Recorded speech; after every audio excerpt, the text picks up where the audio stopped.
All right, so let's talk about how you control the activity levels of the stomach. The second you swallow, you've got a brain signal that'll go to the stomach and start to tell the stomach to relax. And then as new food arrives in the stomach from the esophagus, that will activate what's called a receptive relaxation response.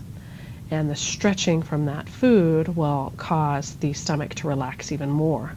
And the more relaxed the walls of the stomach are, the more food ultimately the stomach can hold.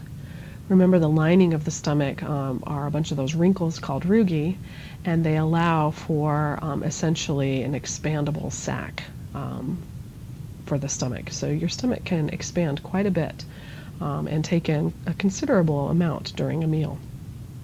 Then your stomach is going to initiate churning, and you'll have contractions that kind of go on and off every 20 seconds. And that churning will help to maximize enzymatic contact with your food, and also mix the food with the enzymes, and also mechanically break down the food.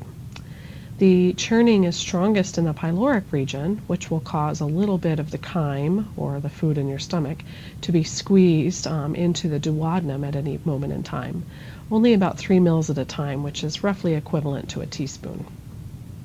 Overall, a typical meal, so we're not talking like Thanksgiving dinner, but a typical meal will be emptied from the stomach in about 4 hours. But only at 3 mils at a time, so only a teaspoon at a time over a 4-hour period. All right, so the way we control our stomach and the secretions of the stomach is in 3 phases. The cephalic phase, which means in the head, the gastric phase, which means within the walls of the stomach itself, and then the intestinal phase, when the intestines initiate the slowdown or turning off of the stomach. So the cephalic phase, as the name suggests, starts in the head. And this is thanks to the vagus nerve, which is one of your cranial nerve pairs, which extends all the way down to your stomach. And when you smell or just barely taste or even just think about food, the vagus nerve will tell the stomach to start secreting some of its gastric secretions.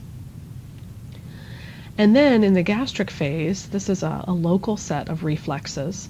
The wall of the stomach itself will initiate the secretion of even more substances out of all those cells you learned about in the gastric glands. The stimulation of these gastric secretions are primarily due to a hormone produced by the stomach itself called gastrin, but a couple of other chemicals are at play as well, including acetylcholine and histamines. In the intestinal phase, initially as food goes into the intestine, the stomach remains active and might even increase in activity. But ultimately, the intestine is going to trigger the inhibition of the stomach. So you'll get gastric inhibition. So we call this the enterogastric reflex, in which the duodenum will ultimately inhibit the stomach. This is triggered as more and more acids and fats leave the stomach and enter the duodenum. The chyme in the duodenum will trigger the release of a variety of chemicals from the walls of the duodenum. And I'll talk about each of those chemicals separately, but they include secretin, CCK, which is cholecystokinin, and GIP, or gastric inhibitory peptide. So I'll talk about each of those individually. They're all released during the intestinal phase by the lining of the duodenum. So here are the 3 phases: cephalic, which starts in the head; gastric, which is when the stomach itself regulates its secretions; and then intestinal, when the intestine ultimately will inhibit the stomach. So let's talk about those intestinal secretions in more detail.